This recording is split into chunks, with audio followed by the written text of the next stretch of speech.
जसा शिवसेनेला निर्णय दिला तसाच निर्णय राष्ट्रवादीला दिला। खरं सांगायचं तर मॅच फिक्स होती।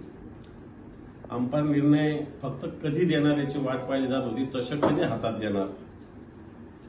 400 पारची घोषणा करायची आहे, 400 पार आणायचे म्हणून किती आटापिटा, याला आण त्याला आल, हा निर्णय लाव ते आणणार। म्हणजे लोकशाहीची दररोज हत्या या हिंदुस्थानात केली जात आहे। परंतु जनता सुजाण आहे। उद्धवजी ठाकरे साहेबांचं नेतृत्व जसं महाराष्ट्रात तळपतंय तसंच राष्ट्रवादीचा जो चेहरा आहे शरद पवारांच्या रूपाचा तो सुद्धा आश्वासक चेहरा आहे। मला वाटतं असे किती पक्षाचे चिन्ह काढा, किती अन्याय करा, जनता आपल्याला धडा शिकवल्याशिवाय राहणार नाही। रोजच्या घडामोडी पाहण्यासाठी राजकीय दर्शन न्यूज चॅनल सबस्क्राइब करा आणि बेल आयकॉन दाबायला मुळीच विसरू नका।